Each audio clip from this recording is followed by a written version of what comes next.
নমস্কার, আমি Ashish Bhattacharya, founder and CEO of Fuchkabaj. বলতে ভালো লাগে। আজকের শুরু করতে চলেছি আমাদের একটা নতুন কিছু জিনিস, দেখতেই পাচ্ছেন সাথে বসে আছে। তো আমরা একটা পডকাস্ট শুরু করতে চলেছি ফুচকাবাজে, এবং ফুচকাবাজ পডকাস্ট। তো ফুচকাবাজ পডকাস্ট যখন শুরু হবে, সেটা তো প্রথম অফিসিয়াল ফুচকাবাজকে ছাড়া ইনকমপ্লিট। তো সেই জন্য আমাদের ফার্স্ট ফুচকাবাজ পডকাস্ট স্টার্ট হচ্ছে দেবারুণ মণ্ডলকে নিয়ে। দেবারুণ, তোমার ব্যাপারে বলো কিছু। আমার ব্যাপারে আর কি বলবো, মানে আশিস দার সাথে পরিচয় তো হঠাৎ করেই পরিচয়। ঠিক আছে, আমিও মানে সাধারণ মানুষদের মধ্যে একটা সাধারণ মানুষই, এছাড়া এর বাইরে কিছুই নয়। ঠিক আছে, কিন্তু মেন যে জায়গাটা আমার ভালো লাগা আশিস দার কাছ থেকে যেটা পাওয়ার, যে তাকে আমি সেভাবে চিনতামই না। ফুচকাবাজ বা এই সম্পর্কে আমার মানে কোনো এই ছিল না। একটা জায়গা দিয়ে যাওয়া আসা করি, যেরকম যাচ্ছি আসছি, কিন্তু হঠাৎ করে একদিন দেখি একটা ছোট্ট একটা কার্ট। আমি না, এটা তো একটা ভালো কনসেপ্ট, ফুচকাবাজ, যে নানা রকমের ফুচকা, চিকেন ফুচকা, মাটন ফুচকা এইসব পাওয়া যায়। আমি জল ফুচকা একদমই ভালোবাসি না, আশিস দাও জানে সেটা। যাই হোক, এবার এই করতে করতেই প্রথমে যাওয়া, এক দুদিন যাওয়া, প্রথমে একদম ব্যবসায়িক যেরকম হয় আর কি, সেই করতে করতে দেখলাম যে না, লোকটার মধ্যে অনেক প্রতিভা আছে, লোকটার মধ্যে অনেক দমও আছে। সেগুলো পরে কোনো একটা অন্য কোনো দিনে আলোচনা হবে। একটা বড় একটা অফিসিয়াল হাউসে চাকরি ছেড়ে দিয়ে এইখানে আসা একটা বিরাট ব্যাপার আছে সেটা। তাই সেইখান থেকেই এই যে ফুচকাবাজের মতো একটা কনসেপ্ট, এবং ফুচকাকে কি করে একটা ব্র্যান্ড তৈরি করে দেওয়া যায়। লোকে তো পিজার ব্র্যান্ড, বার্গারের ব্র্যান্ড হয়, ফুচকাকে কি করে একটা ব্র্যান্ড তৈরি করা যায়, সেটা আশিসদার থেকে জানা। যাই হোক, খুব ভালো লাগে আশিসদার এখানে আসা, এবং সেখান থেকে আস্তে আস্তে আমার ব্যাপারেও আশিসদা অনেক কিছু জেনেছে, যে আমি একটু টুকটাক লেখালেখি করি। এই ব্যাপারগুলো আশিসদা তখন জানতে পারলো। আমি মূলত বাংলা সাহিত্য নিয়ে পড়াশোনা করেছি, যাদবপুর বিশ্ববিদ্যালয় থেকে MA করেছি, তারপর রবীন্দ্র সাহিত্য নিয়েও পড়াশোনা করেছি TRI থেকে। এই সমস্ত করার ফাঁকে ফাঁকে মেনলি সাহিত্য চর্চা করি। আজকে 2018-19 সাল থেকে কবিতাই আমার মূল লেখার বিষয়, ছোটোখাটো গল্পও লিখেছি, বিভিন্ন পত্রপত্রিকায়, লিটল ম্যাগাজিনে প্রকাশিত হয়। উজানধারা নামে আমার নিজেরও একটা পত্রিকা আছে, এখানেও লেখা প্রকাশিত হয়।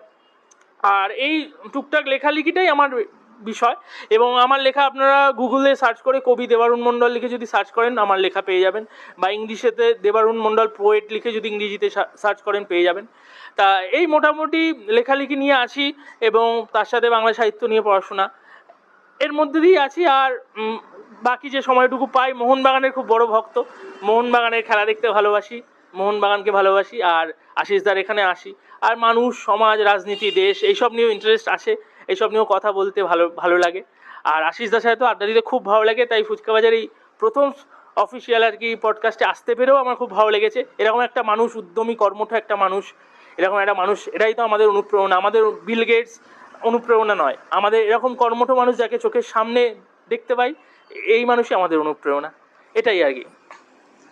থ্যাংক ইউ দেবারুণ, অনেক গ্যাস খাইয়ে দিয়েছো, আমি নিতে পারবো না এতটা, সাধারণ মানুষ আমিও একজন তোমার মতোই সাধারণ। যাই হোক, তো দেবারুণ, মানে যদি বলি তোমার ফিউচার গোলস, মানে তুমি দেবারুণ মণ্ডল আজ থেকে 10 বছর পর তুমি নিজেকে কোথায় দেখতে চাও, বা তুমি জীবনে মানে তোমার লাইফ গোলস, এই ব্যাপারটা যদি বলো, মানে তুমি কি, মানে তোমার ফিউচারটা নিয়ে, ফিউচার প্ল্যানিংস একটু যদি ডিসকাস করো। দেখো, মানে একটু ধরেই বলি, মেনলি যেটা ফিউচার, তো প্রতিটা মানুষেরই একটা ভবিষ্যৎটাই তো, মানে মানুষের এই যে বর্তমান, অতীতের স্মৃতি, বর্তমানের যা চলছে, এবং ভবিষ্যতের লড়াই, এটাই তো প্রতিটা মানুষের লড়াই। একজন সাধারণ খেটে খাওয়া মানুষের মতো আমারও জীবনে লড়াই আছে, এবং সেই লড়াইয়ের মধ্যে দিয়ে কিছু একটা জায়গায় পৌঁছানোর একটা লক্ষ্য আছে। হ্যাঁ, লক্ষ্য যেটা পয়সা ইনকাম, মানুষের পেটের সওয়াল একটা বড় সওয়াল। পয়সা ইনকাম তো একটা রাস্তা খোঁজা, এটা একটা বড় সওয়াল। এখন এই মুহূর্তে পশ্চিমবঙ্গ বা ভারতবর্ষে দাঁড়িয়ে চাকরি বাকরির যা অবস্থা, সরকারি চাকরি বাকরির যা হাল, সেই সেক্টরটা থেকে বেরিয়ে যদি নিজের মতো করে কিছু একটা করার চেষ্টা, এই আশিস দ্বারাই সেই ভাবনাটা ভাবতে শিখিয়েছে। তা ফিউচার প্ল্যানিং সেটাই বলতে গিয়ে, যে হ্যাঁ, নিজেকে একটা কোনো একটা জায়গায় গিয়ে এস্টাবলিশ করা, অর্থনৈতিকভাবে একটা জায়গা আছে, সেটা আমি খুব ক্ষুদ্র পেটে খাওয়ার জন্য, কিন্তু আমি সেটার কথা বলছি না। আমার কাছে আমার যে ভালো লাগার বিষয় সমাজ, সাহিত্য, দর্শন, এই সমস্ত, সেইখানে হ্যাঁ একটা ইনকামের রাস্তা রাখতেই হবে, কারণ নিজেকে বেঁচে থাকতে হবে। তার সাথে দাঁড়িয়ে মেনলি আমার যেটা বলার, সেটা হচ্ছে সাহিত্য যখন ভালোবাসে, আমি লেখালেখি নিয়ে একটু কিছু করতে চাই। মানে বিরাট নাম করবে এরকম কিছু নয়, অন্তত এই সময় দাঁড়িয়ে বাংলা কবিতার মধ্যে আমি যে স্থবিরতা দেখতে পাই, বাংলা কবিতার মধ্যে যে একরৈখিক একটা রেখা টেনে দেওয়া হয়েছে, ঠিক আছে, যেন ফুল ফল নদী নালা আর ওই কিছু মিষ্টি মিষ্টি ভালোবাসার শহর বেডরুমের গল্পের বাইরে যেন কিছু গিয়ে নেই। এই জায়গাটা থেকে কাটিয়ে আমি চাই আমার লেখার মধ্যে দিয়ে সেই সমাজকে তুলে ধরা যাদের কথা কেউ বলে না, সেই সমাজের লড়াইয়ের গল্পটা বলা, সেই সমাজের ঘামের গল্পটাকে বলা, অশ্রুর গল্পটাকে বলা, যারা ক্যানিং লোকালে সকাল 6টার সময় উঠে কলকাতায় বাসন মাজতে যায়, সেটা তাদের পেটের সওয়াল। আমি তাদের পেটের সওয়ালকে আমি আমার পেটের সওয়ালের জীবিকা করতে চাই না, আমি তাদের পেটের সওয়ালকে শুধু তুলে ধরতে চাই। আমি জানি না এর ফলে বিরাট কিছু হয়ে যাবে কিনা, বা সেসব অত ভেবে লেখাও আসে না। মেনলি যেটা মানে যা হচ্ছে তাকে তুলে ধরা, যা হচ্ছে সেগুলো ঠিক হচ্ছে না, কিছু কিছু কিছু ভুল হচ্ছে, যেখানে ভুল হচ্ছে সেটাকে মানুষের কাছে তুলে ধরা, কোথায় ঠিক করতে হবে সেটা মানুষের কাছে তুলে ধরা, এই যে প্রশ্ন করা এবং সেখান থেকে আস্তে আস্তে আস্তে আস্তে নিজেকে ডেভেলপ করা, এটাও কিন্তু একটা ফিউচার প্ল্যানের মধ্যেই পড়ে। আমার ক্ষেত্রে মনে হয় যে শুধু অর্থনৈতিকভাবে রোজগার সেটা তো একটা ফিউচার প্ল্যান, পেটের সওয়াল, কিন্তু এই যে প্রশ্ন করতে শেখা এবং প্রশ্ন করার অধিকার, ঠিক আছে, এবং প্রশ্ন করতে না দিলে সেই অধিকার যদি খর্ব হয় তার বিরুদ্ধে লড়ে যাওয়ার অধিকার, মানবতার জন্য লড়ে যাওয়ার অধিকার, এটা আমার ফিউচার প্ল্যানের মধ্যে একটা বড় অধিকার। আমি চাই যেখানে যেখানে মানুষের প্রশ্ন করার অধিকার কেড়ে নেওয়া হবে, মানুষকে ভালো রাখার অধিকার কেড়ে নেওয়া হবে, আমার ভবিষ্যতে আমি সেই সমস্ত লড়াই, অধিকার আন্দোলনগুলো লড়াই করে আমি সেখানে সেখানে সেই লড়াইয়ের পথে এগিয়ে যেতে চাই। এটাও আমার কিন্তু জীবনে একটা ফিউচার প্ল্যান। হ্যাঁ, শুধুমাত্র অর্থনৈতিকভাবে নিজেকে এস্টাবলিশমেন্ট করাটাই আমার জীবনের ফিউচার প্ল্যান নয়। কথাগুলো হয়তো শুনতে মানে খুব আত্মশ্লাঘার মতো লাগে, কিন্তু সে লাগুক, আমি তাতে কিছু মনে করি না। কে কী ভাবলো এই ভেবে তো আমি বসে থাকবো না। আমি কি দিয়ে পারবো? হ্যাঁ, অবশ্যই কিছু লড়াই আন্দোলন তো আছেই, তার সঙ্গে নিজের লেখা। আমি আমার লেখা দিয়ে সেটা করতে পারবো, এটুকুনি আমি বিশ্বাস রাখি যে আমি আমার নিজের কবিতা দিয়েই করতে পারবো। আমি কবিতা দিয়ে, হ্যাঁ হয়তো কবিতা সত্যি এখন এই সময় দাঁড়িয়ে মনে হয় কজনের পরে, এটা সত্যি কবিতা সাহিত্য এগুলো হয়তো অনেকটাই অস্তমিত হয়েছে, কিন্তু তারপরেও কিছু মানুষ তো পড়ে। সেই চেষ্টাটা করে যেতে হবে নিরন্তর, যাতে মানুষ আস্তে আস্তে সাহিত্যবোধের দিকে তার আরও অগ্রসর হতে পারে, সেই চেষ্টা করে যেতে হবে, সেই লড়াইটা লড়ে যেতে হবে, এটাই আর কি। এমনি দেবারুণ, যদি মানে এমনি তুমি জানোই যে ভূতের প্রতি আমার একটা দুর্বলতা আছে। এই ভূত নিয়ে আমরা প্রচুর কথা বলেছি, তো এটা তো সত্যি। যদি এমনি বলা হয়, তুমি কি এমনি ভূত বিশ্বাস করো? দেখো, বিশ্বাস অবিশ্বাসের তো অনেক রকম ভেরাটো হয়। হ্যাঁ, আমি একটা বিজ্ঞান মনস্ক মানুষ, বিজ্ঞান সচেতন মানুষ, ভূতের গল্প পড়তে ভালো লাগে, ভূতের সিনেমা দেখতে ভালো লাগে, কিন্তু ব্যক্তিগতভাবে কোনো অভিজ্ঞতায় ভূত কখনো আমি দেখিনি এবং বিশ্বাসও করি না। ঠিক আছে, সেইটা আমি বলতে পারি যে বিশ্বাস আমি করি না, কিন্তু তা বলে এরকমও নয় যে ভূতের গল্প দেখলে আমি দূরে সরে যাব। আমার মিরের সানডে সাসপেন্স বলো বা মিরের যা আছে, গপ্প মিরের ঠেক, এই সমস্ত যে ভূতের গল্পগুলো হয়, পডকাস্টগুলো হয়, শুনি, কিন্তু হ্যাঁ হয়তো সেভাবে বিশ্বাস করি না। ঠিক আছে, কিন্তু ভূতের সিনেমা দেখতেও ভালো লাগে, ভূতের গল্প শুনতেও ভালো লাগে, এবং তোমার থেকে যেসব ভৌতিক অভিজ্ঞতা পেয়েছি সেগুলো আমার শুনে ভালো লেগেছে, বেশ গা ছমছম করে ওঠে। মেন কথা হচ্ছে ভয় পাওয়া। ঠিক আছে, মানুষ ভয় ভয় পাচ্ছে, এটাও কিন্তু একটা ভালো লাগার জায়গা এখানে তৈরি হচ্ছে। ভূতের ভয়টা তো এখান থেকেই আসে যে আমরা কিন্তু ভয় পেতে ভীষণ ভালোবাসি। আমরা যেমন ভালোবাসতে ভালোবাসি, আমরা যেমন অনেক সময় ঘৃণা করতেও ভালোবাসি, ঠিক আছে, মানুষে ঘৃণা করতেও ভালোবাসি, কিন্তু আমরা ভয় পেতেও খুব ভালোবাসি। এই ভয়ের তন্ত্র থেকেই ভূতের ব্যাপারটা আমি এভাবেই বলি, তাহলে একটু বলি ব্যাপারটা। ঠিক আছে, এভাবেই বলি ব্যাপারটা যে দেখো, ভূতের গল্প বা ভূতের সাহিত্য বা ভূত নিয়ে সিনেমা, এগুলো তো খুবই ভালো, বেশ ভয় লাগে, ভালো লাগে, কিন্তু ব্যাপারটা ভূতের জায়গাটা যখন একটা সীমারেখার বাইরে চলে যায় না, যখন কোনো মানুষকে ভূত থেকে, তাকে ভৌতিক, তাকে ডাইনি, তাকে অস্পৃশ্য বলে দাগিয়ে দেওয়া হয়, তখন ব্যাপারটা নিরস ভূত বলে কিন্তু থাকে না। তখন কিন্তু সেই ভূতের ভৌতিকতার সঙ্গে অনেক কিছু অন্য বিষয় এসে মেশে, সেটা মানে মানুষের মধ্যে নানা রকম কুসংস্কারকে ঢুকিয়ে দেওয়ার চেষ্টা। এই সাহিত্যের ক্ষেত্রে আমি বলতে পারি যে ভূত, এখন যে ধরনের সাহিত্য লেখা হচ্ছে আমাদের সমাজে, যে ধরনের সাহিত্য লেখা জরুরি, তার বাইরে গিয়ে তন্ত্র মন্ত্র, ভূত প্রেত, মানে কোথাও গিয়ে মানুষকে একটা কুসংস্কারে বেশি করে আবদ্ধ করে দেওয়ার একটা চেষ্টা, যেটা আমরা কোথাও গিয়ে একটা খারাপ লাগে। যে ঠিক আছে, ভূত ভালো লাগে, ভূতের গল্প শুনতে ভালো লাগে, কিন্তু মানে এই বারবার এই চর্বিত চর্বণ কেন? এই তারানাথ তান্ত্রিক লিখে গেছিলেন তারাদাস বন্দ্যোপাধ্যায়, তারপরে এখন সবাই তান্ত্রিক জনারের বিভিন্ন গল্প লিখতে শুরু করে দিলেন, বিভিন্ন ওইগুলো এবার কি এগুলো মার্কেটে ভালো খাচ্ছে হয়তো, সেই কারণে যে এখন মানুষ এগুলো শুনতে পছন্দ করছে। কিন্তু ভূতকে অবশ্যই, ভূতে ভয় পাওয়া ভালো, ভূত ওই বিশ্বাস অবিশ্বাসের দোলায় এসে ভূতে মাঝে মাঝে বিশ্বাস রাখো, মাঝে মাঝে ভূতের গল্প শুনে সিনেমা দেখে ভয় পাও, সেটা ভালো। ভালো, কিন্তু কখনো ভূতকে নিজের কুসংস্কারের মধ্যে ঢুকিয়ে নিও না। কোনো মানুষের থাকাটাকে মানে ডাইনি বলে দাগিয়ে দেওয়া বা তাকে ভূত বলে তাকে সমাজ থেকে অস্পৃশ্য করা, এরকম জায়গায় চলে গেলে সেটা কিন্তু বিজ্ঞানের বিরোধিতার জায়গায় চলে যায়। এবং সেইগুলোও কিন্তু তার পিছনে অনেক উদ্দেশ্য থাকে, তার রাষ্ট্রীয় উদ্দেশ্য থাকে, সামাজিক উদ্দেশ্য থাকে। আমি সেইগুলো হলে তখন তো তার বিরোধিতা করব, কিন্তু আশিসদার কাছে নির্ভেজাল ভূতের গল্প শুনতে আমার বেশ ভালোই লাগে। সেটা সত্যি মিথ্যে ওই নিয়ে ভাবতেও যাই না, ভয় পেতে ভালোবাসি, ভয় পেতে ভালো লাগে, তাই জন্য অবশ্যই ভালো লাগে এইগুলো। ভূতের অনেক অভিজ্ঞতা শুনেছি। আশিসদা একদিন আমাকে, এখানে একটা মাঠ আছে সেখানে আমাকে ভয় পাওয়ানোর চেষ্টা করেছিল, ওই দেখো কি একটা দেখা যাচ্ছে বলে। যাই হোক, হ্যাঁ, এবার আশিসদা ভূতে বিশ্বাস করে বলে ভূত ছিল। আমি ভয় পেয়ে গেছিলাম, কিন্তু এটা বলবো না, ক্যামেরার সামনে বলবো না যে ভয় পাইনি, আমি কিন্তু বেশ ভয় পেয়ে গেছিলাম। কিন্তু মানে বুকটা তখন কিন্তু ওই বিজ্ঞান মনস্কতা দিয়ে হয়তো বুঝতে পারিনি ব্যাপারটা যে কি হলো না হলো, তখন কিন্তু বেশ একটা ভয়ে চলে এসেছিল মনে, এই কি হলো কি হলো। আমি বললাম আশিসদা চলো চলো, জায়গাটা ছেড়ে চলে যায়। ভয় পেতে ভালো লাগে ভাই, ভয় পেতে খারাপ লাগে না। বললাম না, মানুষ ভালোবাসতে যেমন ভালো লাগে, ভয় পেতেও বেশ ভালো লাগে। দেবারুণ, তোমার একটা কথা আমি একটু ধরেছি, আমি ওইটা নিয়ে একটু নতুন করে আসি। তো তুমি ভূতকে অসম্মান করো না, যেটা খুবই ভালো লাগলো। মানে অনেকে, এবং তুমি ভয় পেতে ভালো লাগে, এবং স্বীকারও করলে যে ভূতকে ভয় পাও। মানে অনেকেই মানে ভয় পেতে ভালো লাগে, ভয় পেতে ভালোবাসো তুমি, সেটা বুঝতেই পেরেছি, এবং তুমি ভূতে ভয়ও পাও, কিন্তু বললে তুমি ভূত বিশ্বাস করো না। তো আমি এই কনটেক্সটে আমি আর একটা কথা বলবো, তুমি কি ভগবান বিশ্বাস করো? ভগবান বললে কি একটা শক্তি, যদি কোনো শক্তি হয় তাহলে হয়তো একটা শক্তিতে অবশ্যই বিশ্বাস করি, যা আমাকে প্রতিদিন ঘুম থেকে উঠে নতুন করে কিছু করার উদ্যম যোগায়। হ্যাঁ, এবার ব্যক্তিগতভাবে পৌত্তলিকতাবাদ বা ওই মন্দির মসজিদ গির্জা কোনো একটা ভগবানের দেবস্থানে গিয়ে পুজো, আচ্ছা, আমি আমি নাস্তিক, আমি এটা ক্যামেরার সামনে বলতে পারি, আমি এগুলো বিশ্বাস করি না, ঠিক আছে। কিন্তু ব্যক্তিগত কোনো একটা শক্তির জায়গা থেকে হয়তো বিশ্বাস করি, ব্যক্তিগত একটা শক্তির কথা বিশ্বাস করি। এবার ভূত বললেই আত্মার কথা আসে, তুমি কি আত্মায় বিশ্বাস করো? এখন আত্মা বলতে কি বলো তো, আত্মা হবে পরমাত্মা, আত্মা, এগুলো অনেক জটিল বিষয়, এগুলো না এই হট করে বিশ্বাস করি কি করি না, হ্যাঁ কি না, এইভাবে তো এত উত্তর তো এইভাবে একটা পডকাস্টে দেওয়া সম্ভব নয়। আমাদের ভৌতিক পডকাস্টও নয়। ব্যাপারটা শুধুমাত্র ভৌতিক বিষয় না, অনেক বিষয় নিয়ে কথা হবে। এবার মেন ব্যাপারটা হচ্ছে কি বলতো, সবটাই মানে বিশ্বাসে মিলাই বস্তু তর্কে বহুদূর। তুমি যদি তার্কিক প্রেক্ষাপটে আসো তাহলে কিন্তু মানে একটা মানুষ মারা যাওয়ার পর থেকেই তার রাইগার মর্টিস হলো, কিছুক্ষণ পর থেকেই তার শরীরের ভিতরে সমস্ত জীবাণু আস্তে আস্তে তার শরীরকে গ্রাস করতে থাকবে। ইটসেলফ বিজ্ঞানও সেভাবে, কিন্তু এখনো অবধি বিজ্ঞান কিন্তু, এইটা একটা ভালো লাগলো বা ভালো কথা আমি বলে দিই, বিজ্ঞান কিন্তু প্রমাণে বিশ্বাস করে। আজকে যে আমি বিশ্বাস করি না, কাল যদি আমি ভূতের কোনো অস্তিত্বের সত্যি বৈজ্ঞানিক প্রমাণ পাই, আমি প্রথম ব্যক্তি হব যে বলবো না ভূত আছে, আমি এটা বিশ্বাস করি। কালকেও যদি বৈজ্ঞানিক কোনো তত্ত্বের মাধ্যমে সত্যি যদি ভগবানের অস্তিত্বের কোনো প্রমাণ আমি পাই, আমি নিশ্চয়ই মেনে নেবো, হ্যাঁ সেই কোথাও একটা নীলকণ্ঠ রয়েছে, কোথাও একটা বৈকুণ্ঠ ধাম রয়েছে যেখানে ভগবান আছেন, ঠিক আছে। কিন্তু বিজ্ঞান এটাই, বিজ্ঞানের বস্তুবাদ, বিজ্ঞানের এটাই প্রভাব যে সবসময় সে প্রমাণের উপর নির্ভর করে তাকে পাল্টায়।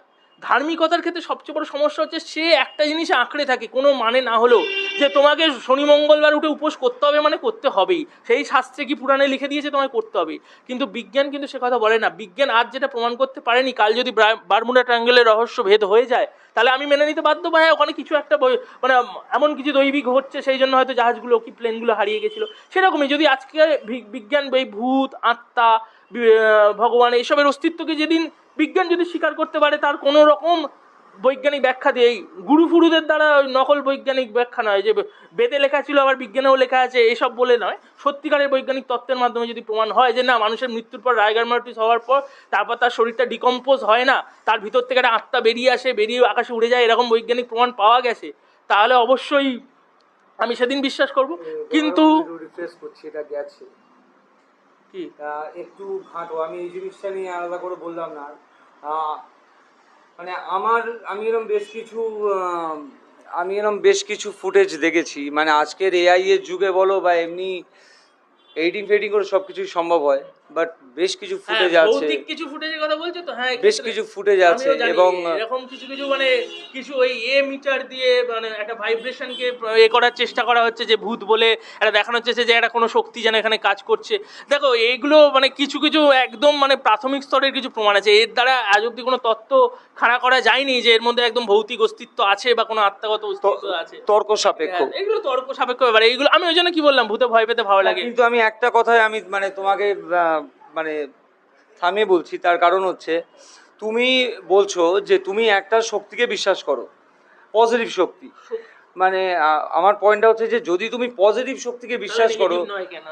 সায়েন্সের ভাষায় যে নেগেটিভ থাকলে নেগেটিভিটি থাকবে, ঠিক আছে। এবার পজিটিভ শক্তি মানে আমি কোন শক্তির কথা বললাম, যে প্রতিদিন ঘুম থেকে উঠে আমাকে কাজ করতে, আমাকে চলার পথে যে অনুপ্রেরণা দেবে, সেইটা ইটসেলফ যে সেই শক্তি আমার মন থেকে আসে তা নয়। আমি কিন্তু আশেপাশের এই মানুষগুলোর মধ্যে থেকেও সেই শক্তি পেতে পারি। আমি আজকে ফুচকা বাজারে এই দাদাকে দেখে, আশিস দাকে দেখে কিন্তু সবসময় পজিটিভ শক্তিটা পাই, যে আশিস দা এরকম একটা জায়গা থেকে চাকরি ছেড়ে এসে এইরকমভাবে একটা ফুচকাকে একটা ব্র্যান্ড তৈরি করার চেষ্টা করছে। তাহলে আমি প্রতিদিন ঘুম থেকে উঠে যদি একবার, হ্যাঁ, আমার যদি এটা মনে হয় যে না আশিস দা চলো এরকম একটা জিনিস করতে হবে, চলো আজকে আমিও একটা ইন্টারভিউ ক্র্যাক করে কিছু একটা করার চেষ্টা করি, বা আমিও একটা নতুন কিছু ভাবি, এই পজিটিভ শক্তি আমি মানুষের মধ্যে থেকে এই বাঁচার পজিটিভ শক্তি পাই। আমি এরকম বলবো না যে কোনো দৈবিক বা আত্মিক কোনো শক্তি থেকে এটা পাই, মানুষের মধ্যে থেকে এটা পাই। যখন দেখি সকালবেলায় উঠে ঠিক 9টার সময় প্রতিদিন ওই আমাদের যে কাজের মাসি কাজ করেন, উনি যে প্রতিদিন দুর্গা মাসি ওনার নাম, উনি যে প্রতিদিন চলে আসে, আমি এটাই ভাল লাগে যে যে একটা এরকম প্রতিদিন লোকের এঁটো বাসন মাজতে ওনার হয়তো ভালো লাগে না, কিন্তু এই যে পেটের সওয়াল, খাওয়ার মানে পেটের চিন্তা করে তাকে প্রতিদিন এই কাজটা করতে হচ্ছে, তারপরেও সে কি পজিটিভ এনার্জি নিয়ে আমার সাথে আবার দুটো ইয়ার্কি মারছে, মার সাথে একটু ঝগড়া করছে, তারপরেও সে কিন্তু মানে কোনো দিন তার মুখে কিন্তু রাগ নেই, সে কিন্তু হাসতে হাসতে প্রতিদিন ওই একই ঘর ঝাঁট দেওয়া, একই মোছা। তাহলে আমি ঘুম থেকে উঠেই যদি ওই মানুষটার মুখ দেখি না, আমার কাছে অন্য কোনো কিছু লাগে না, আমি একটা পজিটিভ এনার্জি ওনার থেকেই পাই, যে না উনি যদি একই ঘিসাপিটা একটা কাজ, একই মানুষের মানে যেটা সত্যি একটা অমানবিক একটা কাজ, অমানবতাবাদী একটা কাজ, যে প্রতিদিন মানুষের এঁটো বাসনটাকে মাজা, প্রতিদিন তার ঘরটাকে জানতে, আমাদের নিজেদেরই এগুলো করা উচিত, আমরা পারি না, এগুলো ব্যর্থতা। তা সে এরকম একটা কাজ তিনি হাসি মুখে করছেন, আমি তার থেকেই পজিটিভ এনার্জি পাই, মানে আমার তার থেকেই ভালো লাগার জায়গা আসে। এইভাবে আমি মানুষের মধ্যে থেকেই সেই এনার্জিটা খোঁজার চেষ্টা করি, যে হ্যাঁ ওই উঠে ধ্যান করে নিলাম 10 মিনিট, একদম না ব্রহ্মযোগে ধ্যান করে সূর্য প্রণাম করে বসলাম, এরকম কোনো ব্যাপার নয়। ঘুম থেকে ওঠার মুহূর্ত থেকে, যে মুহূর্তে কাজের মাসি সুইচটা জ্বালিয়ে আমার ঘরটাকে আলোকিত করে দিল আর আমি ওনার মুখটা দেখে উঠলাম, আমি তখন থেকে এই পজিটিভিটি নিয়ে উঠলাম, যে উনি আজকে সকালে সেই একই কাজ করতে আবার এসছেন, মানে আমিও পারবো। ভাল লাগলো যে উত্তরটা, এবং জাস্টিফাইড। ঠিক আছে, যদি দেবারুণ না ভগবান ভূত নিয়ে তোমার যে চিন্তাধারা এবং চল মানে সম্মান জানায়, অবশ্যই অবশ্যই, মানে এটা প্রত্যেকের পার্সপেক্টিভ আলাদা। ওরকম একরৈখিক কোনো মতবাদে বিশ্বাস রাখি না। তোমার ভূতে ভগবানে যাদের আস্থা আছে থাকুক, অবশ্যই থাকুক, আমি তাদের আস্থায় কিছু বলতে চাই না, তারা তাদের মতো করতেই পারে, শনি মঙ্গলবারে উপোস তারা করতেই পারেন, ঠিক আছে, এই মানে আস্থা থাকুক, এই নিয়ে কোনো সমস্যা নেই আমার। কিন্তু আমি আমার মতো করে আমি যেভাবে জীবনকে দেখেছি, সমাজকে দেখেছি, আমি সেভাবেই ব্যাপারটা বললাম। এই একদম একদম জাস্ট ফাইন। দেবারুণ এমনি খেলাধুলা কিরকম ভালো লাগে, ফেভারিট স্পোর্টস ছোটবেলা থেকে যদি? দেখো এইটা একটা মজার ব্যাপার আছে, খেলতে ভালো লাগে ক্রিকেট, খেলি ক্রিকেট, কারণ ফুটবল খেলে চোটফোট লেগে যেতে পারে, কিন্তু আবার মানে দেখতে ভালোবাসি ভারত ইন্ডিয়ান সার্কিটের ফুটবল, মানে ফুটবলটাই ভালোবাসি। আন্তর্জাতিকভাবে দেখতে গেলে ব্রাজিলের খেলা, মানে ব্রাজিল আমার টিম, আর এখানে দেখতে গেলে ইন্ডিয়ান ফুটবলে দেখতে গেলে মোহনবাগান। এবার সেটার একটা কারণ আছে, মানে ক্রিকেটটাও মানে খেলতে হ্যাঁ ভালো লাগে এই কারণেই যে ওইটাই খেলতে পারি তাই ভালো লাগে, এটা সত্যি কথা। যে ফুটবল বা অন্য কোনো স্পোর্টসই আর সেরকম কিছু পারি না। আশিস দাও জানে ক্রিকেটটা টুকটাকটাও পারি, মানে বিরাট কিছু না, টুকটাকটাও পারি। এই বিরাট কোহলির মতো বিরাট নয়, টুকটাক কিছুই পারি আর কি। যাই ওই জন্য এটা ভালো লাগে, কিন্তু মানে মানে এমনি পছন্দ করি ফুটবল খেলা দেখা, মোহনবাগানকে সাপোর্ট করি প্রচণ্ডভাবে, মানে আমার গাড়ি বাড়ি সবেতেই মোহনবাগানের পতাকা আটকানো থাকে। যাই হোক, এই মানে ইভেন তোমার বাড়ির নামও মোহনবাগান বাড়ি? হ্যাঁ, আমার বাড়ি গুগলে যদি সার্চ করেন মোহনবাগান হাউস, মিলনপল্লী বাইলেন 1-এ আছে, ওইটাই আমার বাড়ি, এবং সেখানেও পুরো দেওয়ালটাই মোহনবাগানের রঙে, এবং একটা পতাকাও ওঠে সামনে, এবং সবাই চেনে ওই বাড়িটা মোহনবাগান বাড়ি নামে। এবং ফুটবলটা ভালো লাগে কারণ ওটার সাথে মাটির একটা গন্ধ আছে, মানে ওটা খেলতে বিরাট কিছু জিনিসপত্র লাগে না, এই 3টে উইকেট আনো, ব্যাট আনো, বল আনো, এত কিছু লাগে না। একটা কিছু নিয়ে চলো, একটা মানে এ নিয়ে 10টা শুধু 8-10টা ছেলে দরকার, ব্যাস একটা বাতাবি লেবু নিয়েও খেলা শুরু করে দেওয়া যায়, মানে অনেক বেশি মাটির কাছাকাছি খেলা হচ্ছে ফুটবল। আর ক্রিকেটের একটু খরচা সাপেক্ষ, অবশ্যই ক্রিকেট খরচা সাপেক্ষ, এবং ফুটবল থেকে একটা গরিব মানুষের ছেলে যত তাড়াতাড়ি উঠতে পারে এবং ওঠেও, ক্রিকেটে সেই রাস্তাটা মনে হয় কোথাও কি এখন বন্ধ হয়ে গেছে, লবি অনেক কিছু পুঁজি কাজ করে ক্রিকেটের ভিতরে প্রচণ্ড, এইসব কারণে হয়তো ক্রিকেট থেকে একটা মানে ভালো ক্রিকেটার ওঠা, বাংলা থেকেই বা কটা ভালো ক্রিকেটার উঠলো, ঋদ্ধিমান সাহার পর তার কোনো নাম চোখে আসে না, ক্রিকেটার ওঠাটাও ওই কারণে বন্ধ হয়ে গেছে কোথাও। কিন্তু ফুটবলে তাও, বাংলার ফুটবলের অবস্থা খারাপ আমি মানছি, কিন্তু তাও এখনও ফুটবলে লড়াই করে কিন্তু ওঠে, লড়াই করে ভালো জায়গায় খেলছে, অনেকেই আছে, সুভাষিস আছে, প্রীতম কোটাল আছে, এরকম অনেকেই বাংলার ছেলে, ভারতের ছেলে, যারা মানে লড়াই করেই অনেক মানে গরিব ফ্যামিলি থেকে উঠেছে, তারা কিন্তু খেলছে, ইটসেলফ। এই জন্য ফুটবল খেলাটা আমার ওই জন্য দেখতে ভালো লাগে, ফুটবলের খবরটাও রাখি। ক্রিকেটটা ওই নিজে খেলতে পারি বলে জাস্ট ক্রিকেটটা খেলি, ক্রিকেটের ব্যাপারে খুব একটা অতটা ইন্টারেস্ট লাগে না। তোমার কি লাগে ভালো বলো? আমার তো ক্রিকেট সবসময় ক্রিকেট, তাই তো? দাদা মানে সত্যি খুব ভালো ক্রিকেট খেলে, ঠিক আছে। এটা পডকাস্টে প্রমাণ দেওয়া যাবে না, কোনো দিন লাইভ কোনো ম্যাচ ট্যাচ হলে প্রমাণ দেওয়া হবে তার। আর ক্রিকেট খেলা নিয়ে কিন্তু ঝগড়াও করে এখনো, মানে মোটামুটি এই এটা চোট্টামি হচ্ছে, এটাই হচ্ছে, এইরকম ধরে আমাদের খেলা টেলা হলে মাঝে মাঝে লেগে যায়। নাইট ক্রিকেট হতো গত বছর অবধি হয়েছে, ঠিক আছে। মানে এটা আমাদের প্রতিদিন মানে কিছু না কিছু একটা ঝামেলা লাগে। আর তখন কিন্তু দাদা একটা সেই 18-19 বছরের বাচ্চার মতো, একটা কলেজ পড়ুয়া বাচ্চার মতো শুরু করে দেয়, এই তুমি এখানে চোট্টামি করছো, এটা হবে না, ওটা হবে না, আমরাও রেগে যাই। মানে এবং কিন্তু এইটাই হচ্ছে একটা মানুষের যে খেলাটা খেলার জায়গাতেই থাকে। যেই ওখানে খেলাটা শেষ হয়ে যায় তারপরে কিন্তু বন্ধুত্বে কোনো ভাটা পড়ে না, সেই রেস কিন্তু আর কোনো আসে না। স্পোর্টসম্যান স্পিরিট কিন্তু এটাই শেখায় মানুষকে। মাঠেই শেষ, যা লড়াই হবে মাঠেই শেষ করে আসবো। লড়াইটা মানে বন্ধুত্ব ভেঙে যাবে, তাহলে সে খেলা খেলেই কোনো লাভ নেই, যে খেলায় বন্ধুত্বই ভেঙে যেতে পারে। আমাদের কিন্তু খেলা শেষ হয়ে যাওয়ার পর আবার হলায় গলায় ভাব, আবার ফুচকা বাজে এসে খাওয়া দাওয়া মৌজ মস্তি চলতেই থাকে। দেবারুণকে যদি বলি গান নিয়ে কিছু প্রশ্ন, কিরম গান ভাল লাগে? দেখো, গান তো বলতে সত্যি বাংলা গান নিয়ে কথা বললে গানের মানে কথা বলার জায়গার, আমি সত্যি বিদেশি গানটা নত শুনিনি, লিঙ্কিন পার্ক বা কিছু কিছু শুনেছি, ঠিক আছে, যে ওই জন্য ভালো খারাপ কি আমি বলতে পারবো না। কিন্তু তোমার ভালো লাগা, আমার নিজের যদি ভালো লাগার ক্ষেত্রে বলো, আমার মানে রবীন্দ্রনাথ তো সবার উপরে, ওনার গান রবীন্দ্রসঙ্গীত তো ভালো লাগেই, সেটা কোনো কথা নয়। মেনলি ভালো লাগার যে জায়গাটা হচ্ছে জীবনমুখী গান। এখন এই কথাটা বললে অনেকেই বলে তাহলে কি আবার মরণমুখী গান আছে নাকি? সব গানই জীবনমুখী, কিন্তু হ্যাঁ, যে গানের মধ্যে দিয়ে আমি একটা পার্সপেক্টিভ খুঁজে যাই, যে একটা পেট কাটি চাঁদি আলো মোমবাতি বজ্ঞা, আকাশে ঘুরিয়ে ঝাঁক মাটিতে অবজ্ঞা, এই দুটো লাইন আমার কোথাও গিয়ে একটা হিট করলো। যে একটা লোক এরকম দাঁড়িয়ে দাঁড়িয়ে কথাটা লিখছে, যে একটা ছেলে রিক্সা চালিয়ে যাচ্ছে, বয়স 8 কি 10, পায়ে তার চপ্পলটা ছিঁড়ে গেছে, তাকে রিক্সাওয়ালা যে বাবু বসে আছে তাকে শুধু বলছে চালা, গাড়িটা চলে চালা, আমাকে তাড়াতাড়ি অফিস যেতে হবে, বাজারের ব্যাগটা নামিয়ে। কিন্তু ছেলেটা কি করছে, সে একটা 8-10 বছরের ছেলে, সে একটা একটা কিশোর, তরুণও বলা ভুল, একটা কিশোর, তার চোখে বিরাট স্বপ্ন, কিন্তু তাকে সমাজের কোন প্রেক্ষিতে দাঁড়িয়ে রিক্সা চালাতে নামতে হয়েছে এটাই তো বোঝা জরুরি। যেখানে তাকে স্কুলে থাকা দরকার ছিল, সেখানে দাঁড়িয়ে সে আকাশের দিকে তাকে সেই ঘুরিতে ঘুরিতে প্যাঁচ লেগেছে, সেটা সে দেখছে। মানে এই যে লেখা, ঠিক আছে, মানে এইটাই গিয়ে কোথাটা গিয়ে ভাবায়, যে গানটা আমাকে ভাবাবে। যে ননসেন্স গান, ওই যে তুই আমার রানী আমি তোর রাজা রে, সব একদমই পছন্দ হয় না। আর ওই সব গানের দেখবে এক্সপায়ারি ডেট আছে, ওইটা তোমার একটা দুটো পার্টিতে বাজলো হয়ে গেল। কিন্তু কবির সুমন, নচিকেতা, আমাদের প্রতুল বাবু, এনাদের গানের কোনো এক্সপায়ারি ডেট হয় না। বাংলার প্রতুল মুখোপাধ্যায় যে বাংলাকে নিয়ে আমি বাংলায় গান গাই, ঠিক আছে, এই এনাদের গানগুলোই আমার বেশি ভালো লাগে। মানে এইটাই আমি জীবনমুখীর কথা হিসেবেই বললাম, যে কোনো গানই মরণমুখী নয়, জীবনমুখী সবই। হ্যাঁ, যেটা জীবনকে আমার সত্যি সার্ভ করছে, ইটস 100% লাভ, এটা আমার কোনো জীবনের প্রয়োজনও লাগে না। এটা হ্যাঁ, অবশ্যই এই ধরনের গান হওয়া দরকার, একটু পার্টি হবে, মৌজ মস্তি হবে, সেখানে বাজবে, ঠিক আছে, সেই গান বাজারও জায়গা আছে, কিন্তু এই গানের আর কোনো পার্সপেক্টিভ নেই। এই গানগুলো ওখানেই জন্মায়, ওই 3-4 মাস পর টিস্যু পেপারে যেমন আপনি ফেলে দেন ইউজ করে, ওই গানগুলো ওই ডাস্টবিনেই চলে যায়। কিন্তু আজও বৃদ্ধাশ্রম, আজও নচিকেতাকে মানুষ মাথায় করে রাখে, আজও কবির সুমন, তাদের রাজনৈতিক পার্সপেক্টিভ আলাদা হতে পারে, অনেক কিছু হতে পারে, কিন্তু তারা যে শিল্পটা করে গেছেন। আমি একটা দেখবে বিরোধ তৈরি করে সুমন নচিকেতা, আমি এই বিরোধে যেতেই বিশ্বাসী নয়। সুমনের একটা ঘরানা, নচিকেতা একটা ঘরানা। নচিকেতা অনেক বেশি মাসের কাছে আছে, আর সুমন অনেক বেশি ইন্টেলেকচুয়ালের কাছে আছে। অতএব আমি এইগুলো মানে সাহিত্য সংস্কৃতির মধ্যে এই বিরোধগুলো দিয়ে আমি যেতে রাজি নয়। এদের প্রত্যেকের গানের মধ্যেই যেটা আছে সেটা হলো মানুষের কথা বারবার তারা বলছে, মানুষের লড়াইয়ের কথা, মানুষের দুঃখের কথা, যেটা কেউ বাকিরা বলছেন না, কিন্তু এরা সেগুলো মানুষের কথাগুলো চোখে আঙুল দিয়ে সেগুলো দেখিয়ে দিচ্ছেন। এটাই ভালো লাগার জায়গা বলছে। যদি সিনেমা নিয়ে বলি, সিনেমা তুমি এবার একটু, আমি তো সব বলছি, তোমার একটু বলো না, তোমার কি ধরনের সিনেমা ভালো লাগে একটু বলো।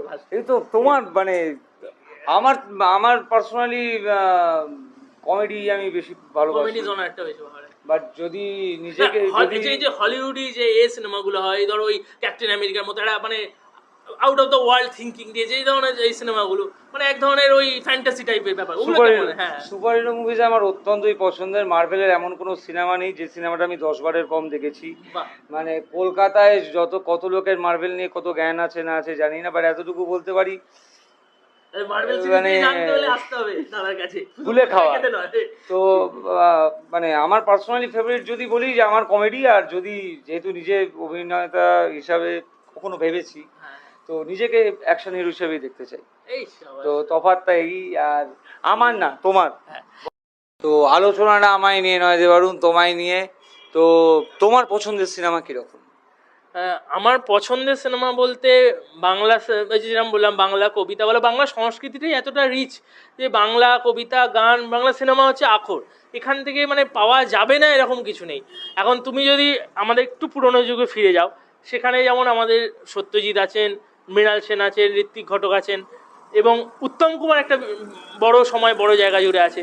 আবার এই সময় দাঁড়িয়ে অনেকে যে বলে না এখন কিছুই হচ্ছে না ভালো, এটা আমি বিশ্বাস করি না যে এই সময় দাঁড়িয়ে কি কিছুই ভালো কাজ হচ্ছে না, এটা বিশ্বাস করি না।